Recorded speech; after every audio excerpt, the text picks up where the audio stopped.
Hi, and welcome to day one of Imbibe Online, supported by Mezcal Santir. I'm Harry Bennett from Flow Hospitality Training, and I'm so pleased to be kicking off 2 days of brilliant, informative content for the on-trade ahead of many of us reopening this week on the 4th of July. Now, of course, this would have been the start of a busy day of us all getting together under one roof for Imbibe Live. So as we can't do that, I'm delighted to welcome to you an incredible panel of industry friends from all around the world to discuss the challenges that we're all facing and what we can learn from each other.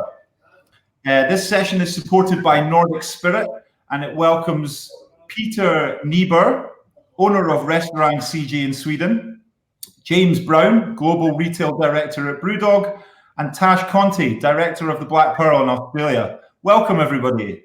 Hey. And before we dive in to our discussion, I just want to let our guests introduce themselves a little bit, let everybody know who you guys are and what you do. Peter, let's start with you. Yeah, my name is Petter Nyberg. I'm running a high-end steakhouse in the north of Sweden called Restaurant CG. I also, up until recently, had a hotel restaurant together with a few people. My main position, you can say, is sommelier and working owner. So I'm doing a lot of time on the floor. Also, I think it's the best way to do impact.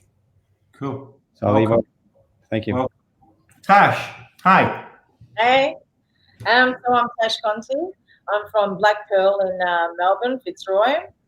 And Black Pearl since 2002. So we're 18 years old this August. So we have Black Pearl downstairs, which is walk-ins and group sittings, and then we have the attic upstairs, which is a separate bar, which is table service and bookings and buzzer entry, all of the little bells and whistles. So yeah, that's it. Cool. Welcome. And James, hi James. Hey, how's it going? Nice to hear a friendly Scottish accent. Indeed. My name is James Brown. I'm a global retail director at Brewdog, and I look after our global retail business, which is before this pandemic hit, with 105 locations open around the world, from US to Australia to across Europe, and predominantly based in the UK. They're right 70% of our locations are in the UK.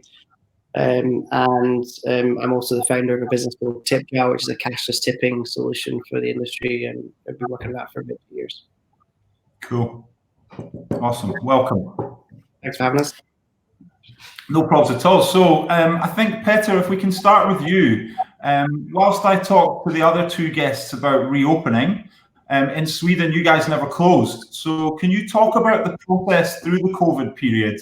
Any consumer trends that you recognized and how it affected your business? Yeah, it's been really special to kind of see all the world going into lockdown around us, and a bit of maybe expecting to do that too, but it really never happened. So it was, I would say, we saw things change in mid-March, or you could see it start in the beginning of March, but in mid-March it's really exploded, where you also saw that almost all customers rescheduled their bookings, canceled the bookings, all the traveling stopped, all the representation stopped. So trying to run a business during these times has been really, really hard. What we've been going through different stages, of course. The restriction has been changing during these times. But I think in the first times it was really, really tough and about surviving day to day, and we had to, kind of reinvent our business model a bit to be able to handle this. So it went from being a la carte dinner service till that we switched up to do a lot of takeaways. We opened up for takeaway lunches. We opened for a big takeaway menu to be able to serve guests in some kind of way. So I would say in the beginning it was first week with takeaway, we had like 70% of all food was takeaway. Now today is about 5 to 10% because people are going to eat out now. But it's been, people have really tried to be helpful, but it's also been a lot of change in how they consume. You could see it's bookings for like 2 or 3 months forward. You don't have that anymore. Yeah. People tend to go out with shorter notice. They tend to want to support, but it's also with a bit more cautious thinking, and also trying to adapt to the situation. Swedes are perfect in standing in line, so we've had no problem with that kind of behavior, waiting for a table or doing. They are quite good in listening to government recommendations. Brilliant. I think Any from a perspective, I think that what we've seen, and it's kind of similar in Sweden as it is, we think it's going to be in the UK when we reopen, is that areas, we've got 2 bars in Stockholm, one in a residential area, one in a business district, and the one in the business district is really, really challenged down to 20% of normal trade, whereas actually the one in the residential district is in a much better place. And we see that happening everywhere. So, and I also agree with the idea that consumers are no longer booking in advance because they don't know what's going to happen. They've got uncertainty about the future, but the ad hoc, quite quick decision to go out that evening or tomorrow evening is probably going to be a short-term trend. It's definitely with a short notice. Definitely. Yeah. Thanks, guys. And Petter, have you introduced any PPE, like screens or anything like that, into the business? And has that changed? And if so, how has that changed the interactions within the business? I would say the interactions haven't changed much. The PPEs we have installed height adjustable glass protectors on our terrace, which is really nice. It's people feel much more safe when they sit there. A lot of people also use gloves when they work in. We have hygiene routines, and the focus has been kind of more on information about how to protect yourself. Cool, brilliant. And what's the general sort of vibe for the customers? Are the customers comfortable and safe in the environment? I mean, are people coming in wearing masks? No, they're not. They're not. No, I think most people feel kind of safe. I mean, we do have distance between tables. People try to keep the distance while they are socializing too, which is important. So I wouldn't say you can see that people that are in risk groups, they don't go out anymore. They're taking their what to say, and I would say that I don't feel that people are feeling unsafe. They are adapting to the situation. Good news. Good news. Yeah. Great. And guys, I think this question kind of opens up to everybody, but Petter, please, if you could answer first. Throughout the process, what changes did you make to make the business more economically viable? Yeah, we had to do a lot. From the first, we kind of reduced the opening hours, trying to effectivize the opening hours that we had. Working with in-house storage, more than we didn't really buy new things. We used what we had, and we also got some government help issued, which has been really important to survive the worst time. But then it's been a bit of a reducing menus. We don't have as much things on the menu. We've been working a lot more hours, from basically working with development, a lot of maybe not in service things. Now we've been basically cleaning the restaurant, doing the dishes, everything to make it work out. Yeah, it's been tough months, but now we're standing on a pretty much more safe ground. And also what I told you a bit before about reinventing the business model, see if we could have extra incomes for doing other kinds of things. Yeah. And I would say that for us, takeaway has been the biggest kind of change. We didn't do anything at all before, but now we do, and I think we will continue even after this, because we see it's something that doesn't cost much to do, but the effect is really good for it. Brilliant. Excellent. So takeaway's the big one over there. James, can I open that question up to you about making what changes did you guys make to make the business more economically viable? Well, I think that first and foremost, we were kind of in a somewhat fortunate position, the fact that we lost 70% of our business overnight. So our bars income dropped away, but we still had, we're still selling beer directly to supermarkets, and then which allowed us to do a lot of interesting things. When we did have the Converse challenge, where we had roughly about £3 million UK pounds worth of beer stock locked in kegs, and that we couldn't do anything with, and we'd obviously invested the time and the energy and the people resource and the equipment resource to making that beer. So we made a decision after 4 weeks of closure to reopen 28 of our bars for delivery and takeaway, both via the third-party platforms like Deliveroo, Uber Eats, and Just Eat, etc., as well as launching Brewdog Now. So we rebranded our delivery platform that we just launched before this by chance. We were very lucky that we'd done the work month before, and we relaunched it as Brewdog Now, and we've seen great uptake from that, and we think it's allowed us to connect to customers. We've had the advantage of delivering fresh draft beer to their houses, so we actually have machines in each one of our bars where you can, it's called a crowler machine, where you can pour a pint into a can, and then you can seal the can, and it's good in someone's fridge for up to 2 weeks afterwards, and it's fresh draft beer.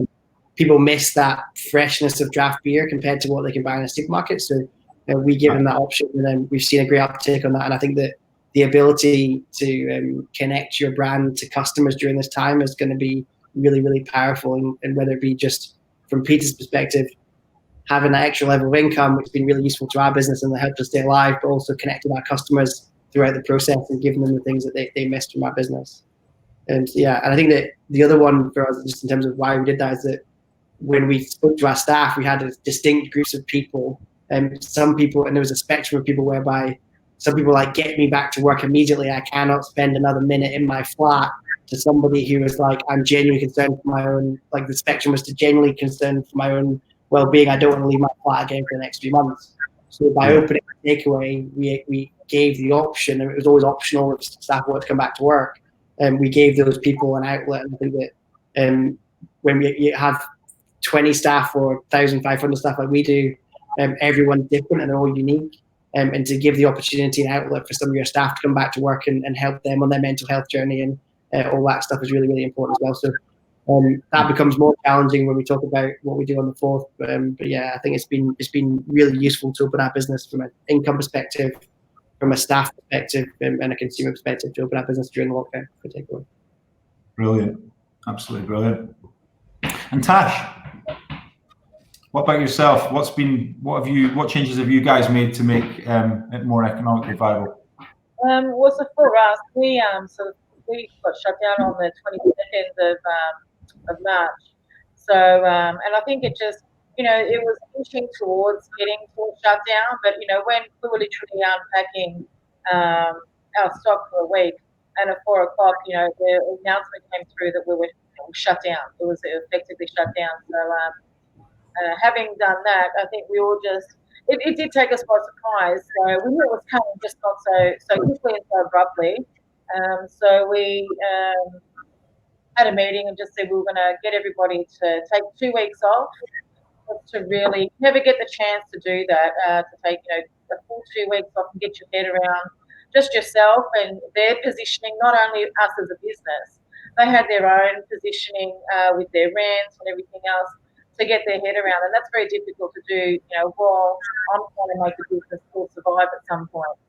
So we all took 2 weeks off and said in that time, all the team, because everything we do is in a team format. There is no hierarchy of this is what I want. There is a process that everybody gets involved in, and everyone's opinion matters just as much as mine.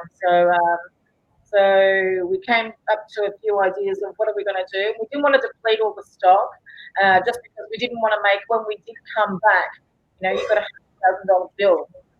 Yeah. Both levels. So we decided, okay, we had enough stock in storage to go with bottled cocktails.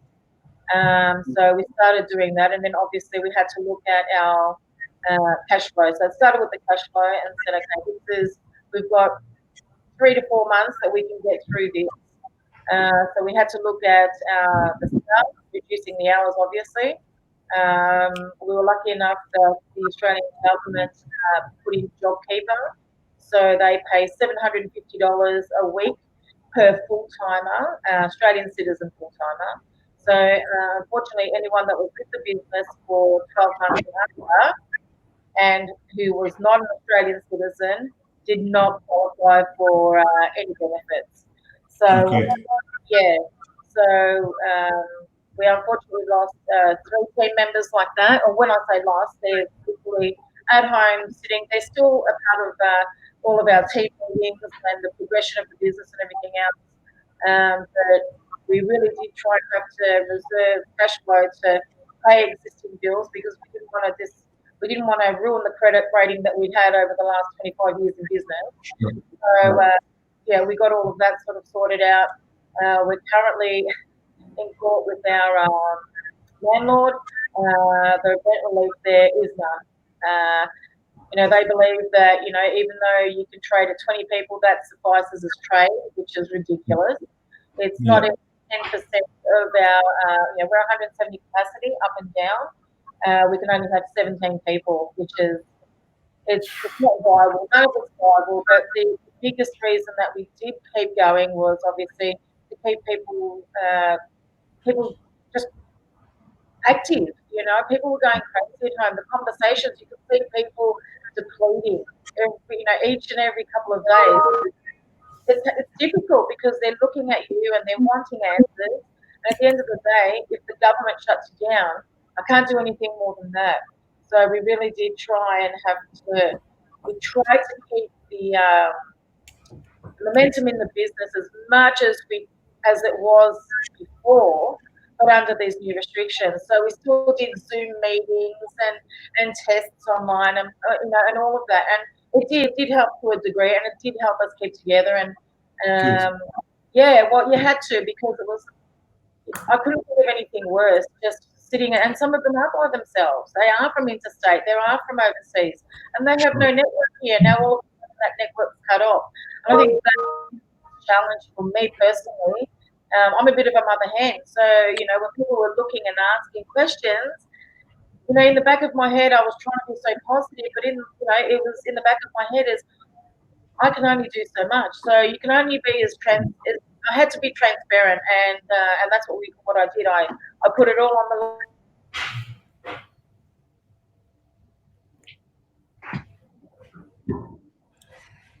It looks like we've got an issue, but I'd like to jump in on the landlord piece, if that's okay. And I think that while we wait for Tash to come back, go for it. It's clear that globally this is an issue, and I think landlords are obviously waiting to see what happens and hedging their bets. But I think that there's one thing for sure, is that hospitality businesses can't shut down and can't go to a percentage of capacity or a percentage of business and survive on the rents they're currently paying. I think that in the UK, we're supporting the hospitality unions approach, which is for the UK, which is about asking for support from the government and asking for a stay of execution on which we've been granted in relation to eviction, no fault evictions from a tenant perspective, and looking for some kind of way to make sure that the landlords are looked after, because they're businesses as well, right? So we're not daft by this. They've got payments to make, as have we. The challenge is that without government support, that'd be really, really difficult for both businesses. And then unfortunately, in our situation, and tasks I've been to a business which has been there for nearly 20 years, she was saying before the call. Obviously been a great tenant in that perspective, and still not the ability to get a deal from their landlord.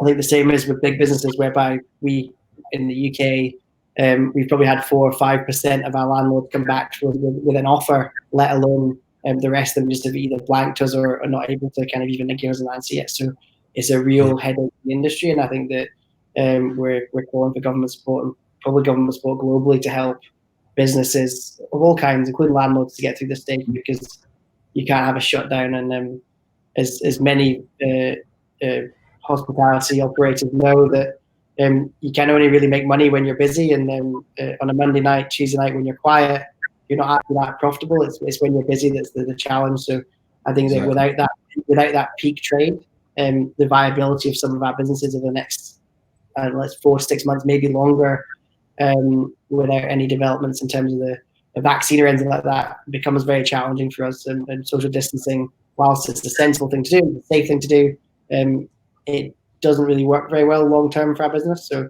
and our industry, we need government support for that. Sure, absolutely.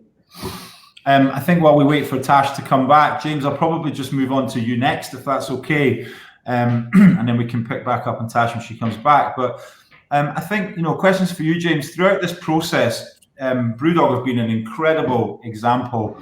Here's Tash coming back now. Brewdog have been an incredible example of how hospitality can add value to the rest of the world. You guys have been making hand sanitizer. You've been fantastic employees, sending beer to your staff, and also NHS money to the NHS, so on and so on and so on. You're one of the first businesses that came out with a really formal list of things that you were proactively going to do to keep you and your staff safe. And we understand that's because you guys have got business all over the world. And a number of your sites opened a while ago. Can you talk a little bit more about this list, and also tell people where they can find it online? Yeah, sure. I suppose just to kind of start off with the starting point of your question there, which is about Brewdog doing what they could for the community. And I think that I think some of our best work is in terms of Brewdog and its history of Brewdog has come out during this pandemic crisis. And I think that we never planned any of this stuff, and some of the actions we made overnight in terms of like directors meetings on a daily basis to make sure these decisions happen, but they probably came from genuine fear and genuine need for survival, to make sure that our business survived. And then like anybody, doesn't matter how big or small you are, that period of time when everyone stopped paying each other was very, very difficult, where no one knew what was going to happen. The communication from the UK government wasn't great to start with, although we were really grateful for pre-furlough. Furlough scheme, where we told everyone saved our business, and without furlough scheme, we'd have been in a dire situation, and we'd have run out of cash very, very quickly. I think pre-COVID, a lot of people talk about how great employers they want to be, but I think during COVID and post-COVID, it's like what you can be. Doesn't matter what your ideals are, what you want to be, and sometimes physical cash just stops you being able to do anything. I think that we're super grateful for that. And then when the furlough scheme came out and we effectively realized we could make it through to the other side, and that Tesco and Sainsbury's and Asda and all the supermarket chains in the UK were ordering more beer, we then realized that it was our responsibility to do good for the community. And I think that we did loads of activity. I suppose the biggest one was around, we have a distillery in our brewery in Ellen as well, whereby we realized quite quickly that we had the expertise and the equipment, and we had a very clever distiller that could try and like get online, literally Googled online recipe for hand sanitizer, and it was like, how did you figure that out? Well, like everyone figures out, like YouTube and Google, that's what we did. And then obviously the World Health Organization issued one as well. And actually the process of making the hand sanitizer was actually relatively easy. It was packaging it that was really difficult. This kind of speaks to Brewdog's attitude just to get stuff done, whether it be opening a bar in a different country or whatever it might be, is that our attitude is just to get stuff done, and do whatever it takes to make it happen. And we knew that, especially in NHS in the UK at the time, that they were just really short of hand sanitizer, and we had the ability to help that. So we gave over 500,000 bottles of hand sanitizer. The interesting piece of that is that it came in different packages, so we couldn't get like the package you would imagine a hand sanitizer in. So we put it in beer bottles, we put it in vodka bottles, whatever we had lying about, we put a cap on it and we sent it out as a refill pack. Interesting enough, when it was in a beer bottle, we had to make sure it says "Do not drink this" on it, so no one accidentally the beer bottle. But yeah, we did whatever we could, and we knew that was really important for our staff.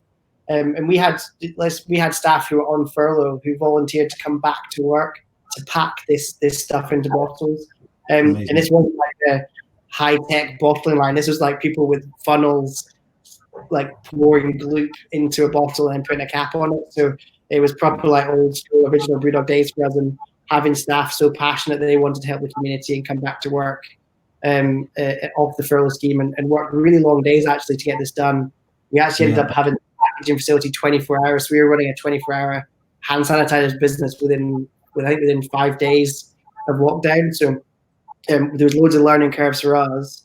And then we also knew that other people would have challenges going through that. So we just open sourced it. So everything we learned in the first 5 days, from the recipe to how to pack things, to where to get things from, to how to set up, we just published online and made sure everyone else could do it. And I think that that speaks to us trying to, I suppose, we believe that business should be a force for good in the world. And that's, whilst we make people enjoy great beer, we also want to have a positive impact on the world at the same time. So that's why we did it.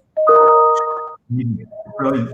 And in relation to your 10 things, we released, we started to build a plan actually. I remember we did a thing called the online bar, where we turned our bars into online community, probably like week 2 of the lockdown. I remember it was a really nice sunny day, and I wrote a bar's reopening playbook. It's a PowerPoint presentation, and I had loads of blank pages after it. And I knew the first thing we need to do was give consumer confidence and customer confidence and staff confidence what we're doing. So we had to. So my team, and they're great at what they do, is they looked around the world at what was happening in our bars and what government advice was. And I think that we were very aware that if we weren't careful, no one was going to give us a manual of what to do when we opened. No one was going to go, here's what to do when we're opening. It's going to be broad guidelines what to do. So we needed to reinvent our entire business. And Peter was talking about earlier about changing the way things happen in your business, from how you serve a customer. So we needed to go through that from start to finish. It's like redefining your brand from the very start to the very end of the customer journey. And we wanted to pick out 10 ways to make sure that customers felt they were safe, and also our staff felt they were safe, to give that customer confidence. And I'll not lie to you, we made the video you're referring to released. We actually never made it to be released that early in the cycle. We actually made it to be released this week, and we didn't know this week was going to be. But we liked the video so much that we realized that we should tell everyone in the world what we're doing and try and help other people get ready and do what they can. So, those 10 things are anything from ordering at table via payment app.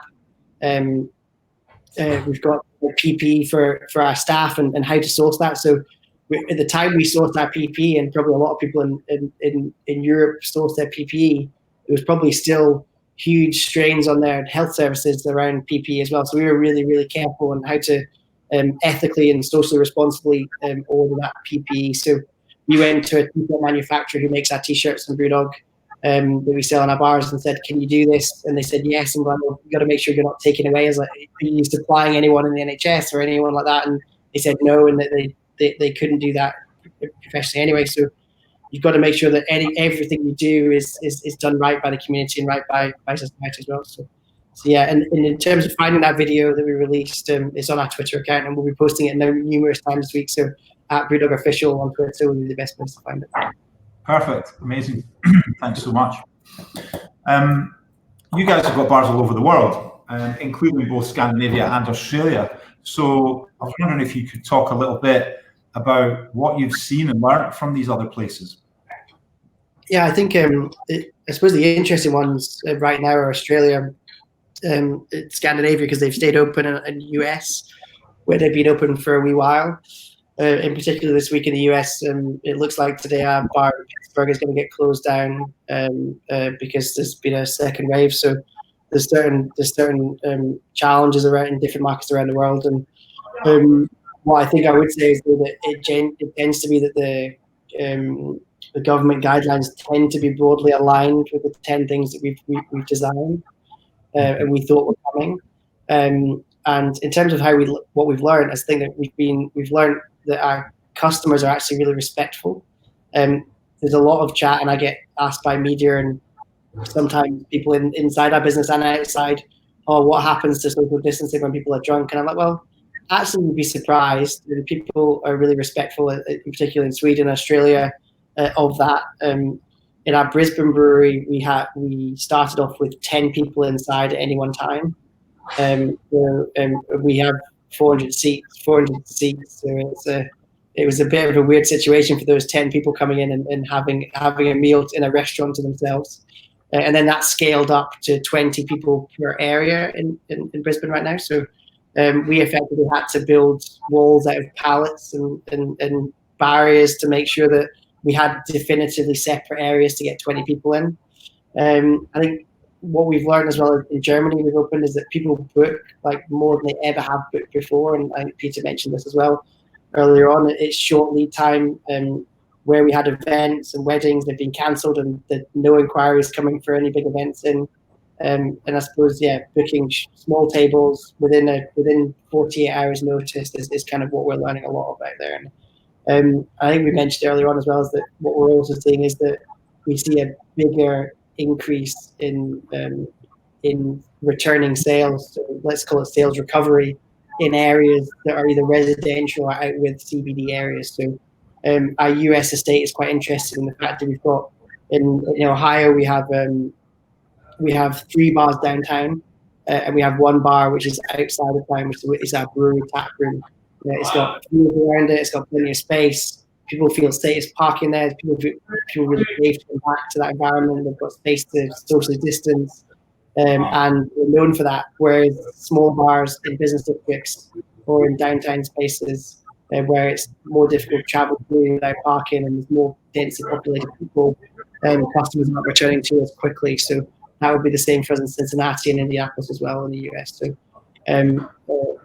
really challenging in our UK business, because we have a lot of bars beneath office buildings. We have a lot of bars in tourist destinations in London, and in Tower Hill's situation, we have a bar that trades during the week from offices and the weekend from tourists, and that's pretty much disastrous for that business, which is one of our biggest operations. So whether we're a big organization or a small organization, I think that now's the time, if you haven't already, I'm sure everyone has, is to really understand where your customers came from before and start to figure out how they're going to be impacted and what that's going to look like in the future. And potentially, back to Peter's point of earlier, trying to find new ways to make revenue and new ways to connect to customers. And for me, what we're doing is delivery and focused on delivery for that reason. Yeah, that's brilliant. And it totally leads me on to the next question around that 4th of July mark. And, the majority of your bars, I guess, still are in England, right? And are opening on the 4th of July. From earnings, what will that look like? I think that it's definitely going to be different, because you can't order at the bar in England straight away. So we're going to do table service for everybody when they come in. And we did a bit of table service before, but a lot of our customer interaction was about going to the bar, tasting what beer you wanted. You could taste anything in a Brewdog bar, finding the beer that was right for you, talking to our staff about the flavor profiles, talking to them about beer styles you liked. That's we've got to try and reinvent that at the tables. And I think that when we started to prepare our training for our staff to come back to work, we kind of really wanted to have it in our mind that we had to make sure that safety was at the forefront of everything. But you also need to not forget the magic of hospitality. And the reason why people come to our restaurants and come to our bars, because they want to escape whatever their life is, and they want to come and get looked after. They want to taste great food. They want to taste great wine. They want to taste great beer. And they want to do that with knowledgeable staff. And I think that a lot of businesses are in danger of forgetting that. And I think that it's bad for hospitality industry in general that we forget that. And consumers need confidence they're going to come back to our bars, pubs, and restaurants with a great experience. And I think everyone's got to put themselves in the mind frame of a manager opening, and they got like 11 days notice in the UK of opening. And they've got to put signage up, they've got to have extra checks, they've got to clean. These things are really difficult things to implement. Like, they're not easy. And I always joke to my managers before COVID that when I was a manager, I had to do the rota with a bit of pencil and paper, and then went on an Excel spreadsheet. I then had to update my Bebo account once a week, and that was it. Whereas these guys have got to like post on like Twitter, Instagram, Facebook. That's before they put the tools out. They've got so much more to do. Then you add an extra layer of this of stuff on there as well. It's really hard to.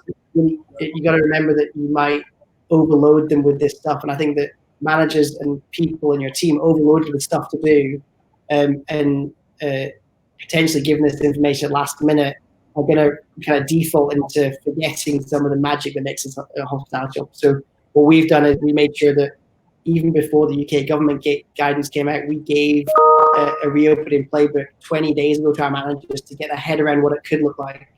And we really explained to them that they've got to kind of define where they are in terms of mindset on the spectrum we talked about earlier, which was, I really want to come back to work, get me back to work immediately, or I'm really scared. They've got to define themselves where they are on that, and then start to, from their own mental health perspective and anxiety perspective, try and imagine going back to work and trying to implement some of these things as early as possible. Because if you don't, and you just arrive on the day and you've got to implement all this stuff, it's going to be really difficult for them. So, where possible, like early communications, like I think Tash talked about earlier about being transparent with them and going, listen, this is going to be really tough. Like we told our managers on a call last week, this is going to be the hardest thing you've ever done in your career, full stop.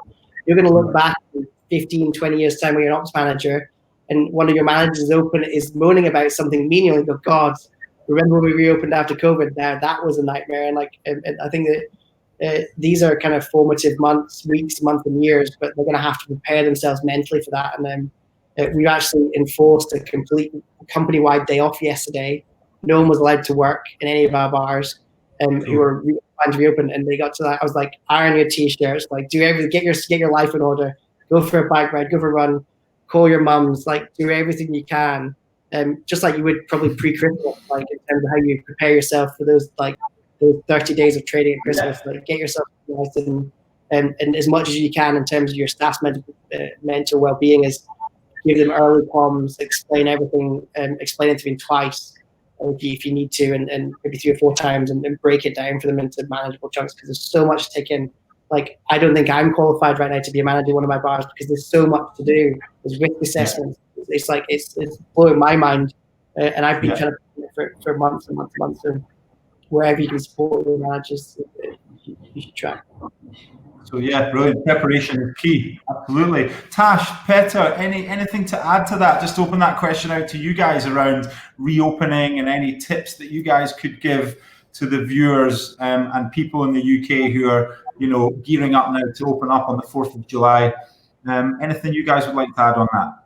I think for me, the biggest thing is that I think there's going to be a few more issues present themselves that we're not expecting. I think that's the biggest thing that we had a meeting a couple of days ago just specifically on that. Obviously, our new COVID, we call it our COVID opening.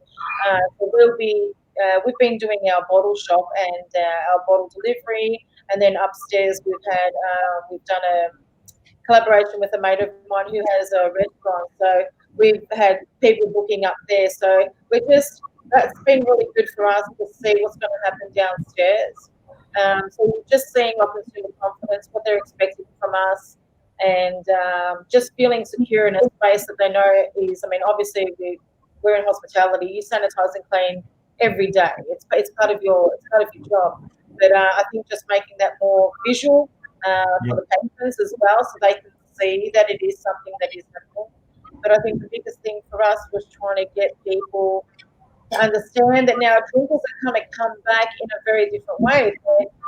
They're coming back from drinking from home. Yeah. So, there are things that are, I doubt very much they've got their jiggers and everything happening at home. So I think, those are the, you're going to get this doesn't taste like it used to before. You're going to get those sort of confrontations. And we've just had to tell people it is going to be, you're going to have to deal with now being off work for 3 months, even though they've been at Pearl working and doing bottled cocktail. You're not doing a 12-hour service shift. Very, very different. So all of a sudden, you're going to come back and you're going to be working 10 hours again. You're going to be working on your feet. You're going to have to deal with the things that you did 3 months ago that are now not a distant memory, but they're not like you did them yesterday. So, and we had to remind people that your patience is going to get tested, your mentality is going to get tested, and they're all things that if you think you can't cope right now, then take a 5-minute break and you go outside and take the time you need to readjust, because it's a time of change. We're dealing with so much more than we've ever had to on any other service shift. So for me, it was just making sure that they are healthy and that they are prepared. I think it was easier for me to sit there and download and say all the things that they may expect, and if they remember 10% of them, then at least they say, okay, now I know what she's talking about. Rather than just, let's just pick it up. It isn't just going to be let's pick it up and get into service. It's not. We're dealing with new COVID operations. We're dealing with different menus. There's a lot. I would hate to be a bartender now or a manager. There's just a lot, and I think in an industry where you're so prepared, every shift is prepared. You know what's happening. Apart from the patron that walks in the door, you know you have control over your area. You know you have control over your bar. So having to deal with people now who may not want to come in or may not want to give their details or may not want to be sanitized or may not want to, they want to have the extra person. Instead of 6, they want 7.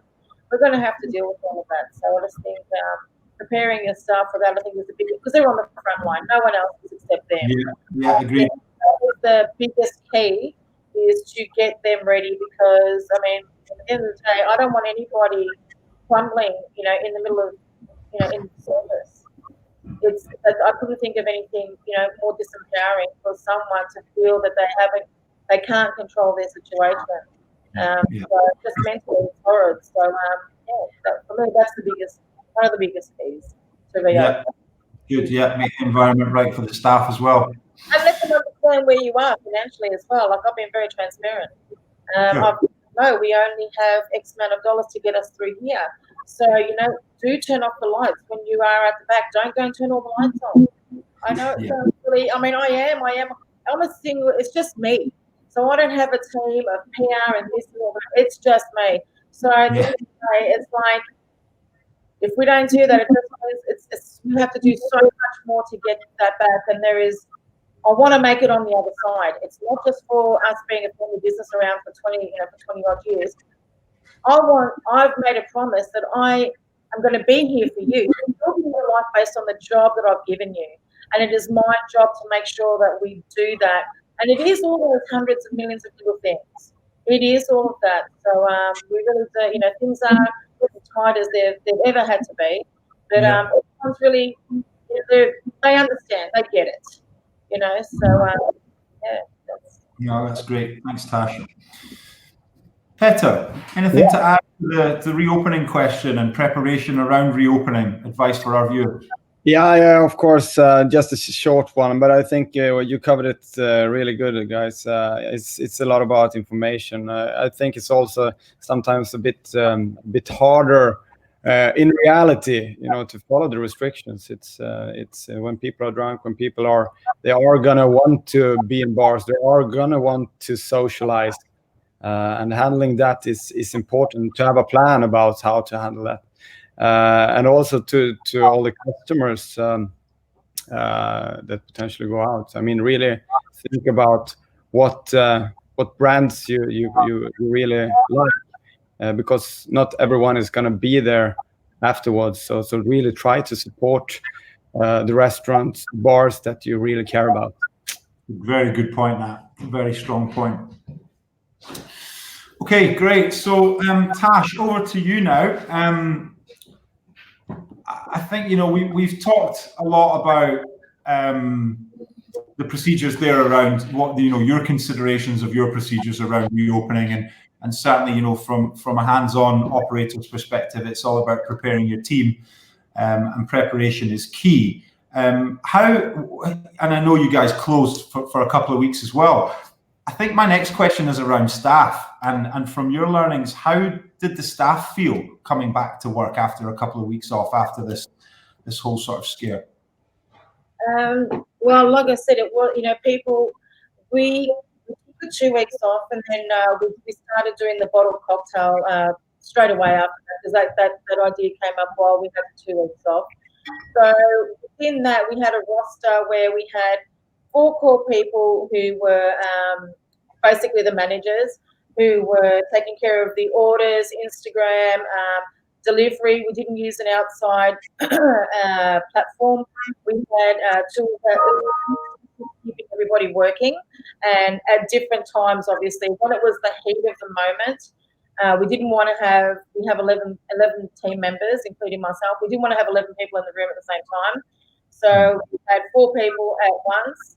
And then when those 4 clocked off, so the manufacturing would happen during the day, and the bottling and everything else, and the prep. And then the team members who came in at 5 o'clock to take care of the bottle shop did that in their own time. So at any one point, we always made sure that we were crossing over with different team members, whether it was physically or whether it was through Zoom team meetings. So everybody was in the loop of what was happening. It was just easy.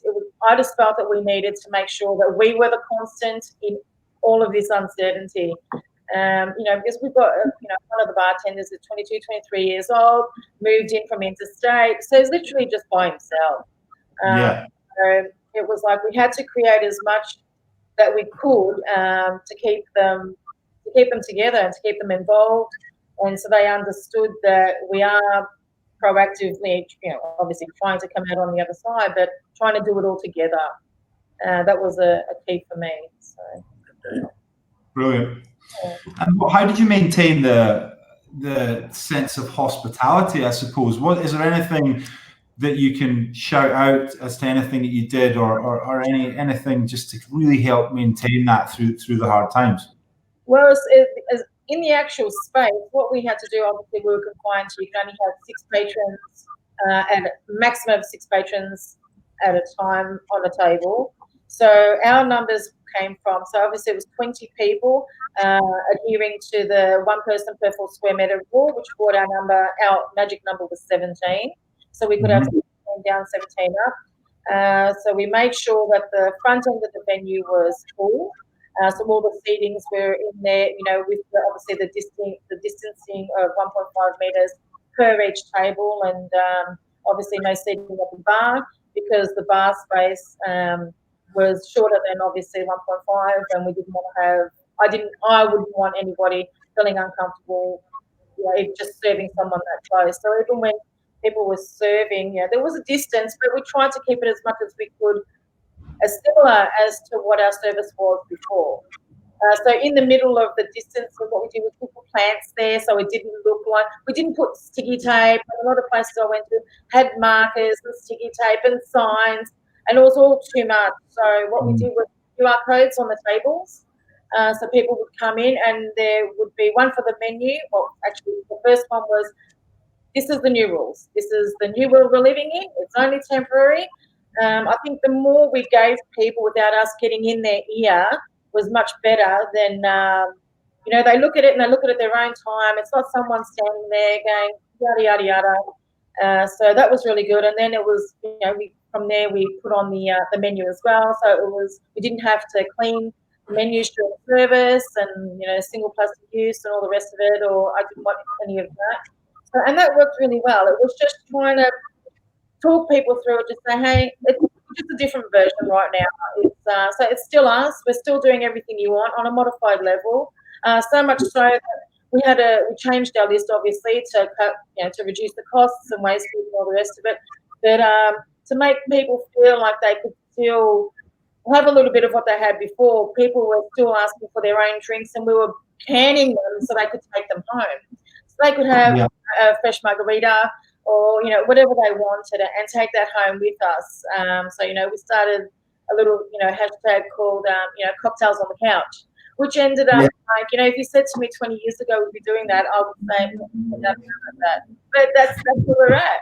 And from that, something else was born.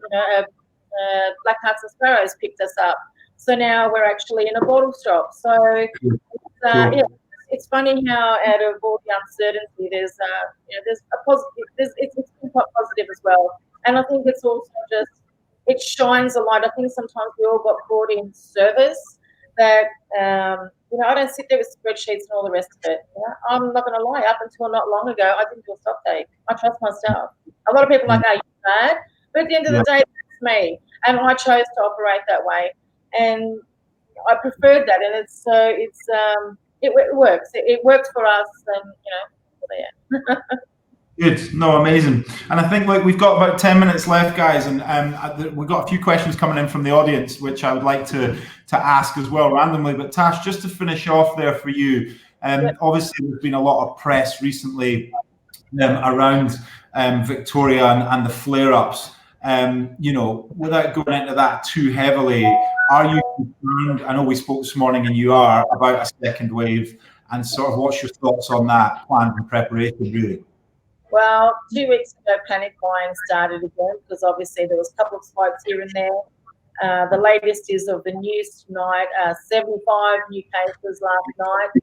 So the government's looking at possibly locking down those hotspots. To be honest, I wouldn't be surprised if they come in and just lock it down. But I think they'll be starting, obviously, with those hotspots, and then they'll take it from there. I wouldn't want to be in a position either. At the end of the day, as much as they give me the year, it's not an easy situation to be in, and there isn't an answer that's going to fix everything, make everybody happy. I think they're trying to do the best that they can, and unfortunately, if they have to start with the hotspots, well, so be at least they're keeping it contained. So I hope it doesn't get that way, because we can't last this much longer. No, definitely not. No, not at all. Anything for you, James, to add there from a global perspective? I think that similar to Tash, I think that a second shutdown for any business, whether you're in hospitality or not, is going to be challenging. But particularly for hospitality, the psychological impact on the staff and the managers just for shutting down twice, let alone the cash impact, would be very, very difficult. I think that in any market, particularly the UK market, we've got to act responsibly as operators and do our best is to fulfill guidance and educate our customers so that we don't reach that position. I think the US is a scary situation at the minute in terms of second wave or first wave, depending on what they're saying in terms of some states. But yeah, it's certainly challenging, and it's certainly not something I'm looking forward to dealing with. But we are thinking about how we deal with that in our business should we have a second wave. Or a second shutdown. Thanks, James. Second shutdown, yeah, exactly. Okay, guys, so a few minutes left at the end to get some audience questions in here. So I'll just kind of randomly fire them out. Peter, here's a question for you. Do you have to raise the prices? Do you have to raise the prices of your offerings? If yes, how do you deal with any possible complaints around that? No, we really haven't had to raise prices, so I'm glad I haven't been in that situation, because it's always a tough situation if you have to do big price changes, but we haven't yet, and I hope that we don't need to in the future, but we don't know. Good news. Tash, have you experienced transmission of the virus on site since you guys reopened? And how did you manage it? Yes, no. No, thank God. I don't know if I'm no. James, opening that question up to you. I think that we've certainly had situations where staff have felt sick, and we've gone to the various protocols, which is immediately isolate that staff member, get them a test, and then in every situation we've had the test come back negative, and it's been another sickness or another illness that's been the case. So, but it's something to take very seriously as an operator, what your reaction plan to someone not being well is.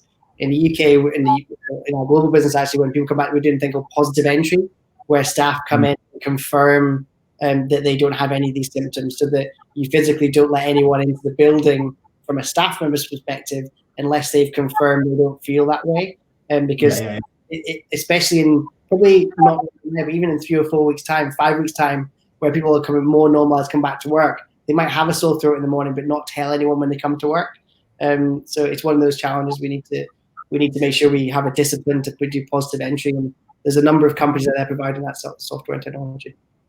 I think with us, I think a really good one is that we have a form. So when all the staff come in, they answer those questions. Yeah. I feel well, I don't have this, so that they are being transparent with how they're feeling, and because they are working with other team members as well. So, and that includes myself. So we put in the time that we come in, the date that we come in, and anyone that comes in off-site as well. So. Yeah. And this good question here. It's more around outdoor drinking, but just to flip it a little bit, I think there's big concerns, or certainly I've heard a lot of people talking about, when the pubs reopen again, having control of your customers is the way that the audience members put it here, which I really like. People who may get drunk, because they've been out and because they're just rushing to the pub for that opening on the 4th of July. Again, just open to everybody here. But Tash, maybe start with you. What were your learnings from that, from when we closed for a couple of weeks in Australia and everyone came running back to the Black Pearl for a beer? To be honest, I mean, we controlled it by doing it took away the hysteria. And then I think the people that did it, the bookings that were accepted, everyone just came in and we were forthright about how we had to operate, and we were forthright about what we were going to tolerate and what we weren't going to tolerate.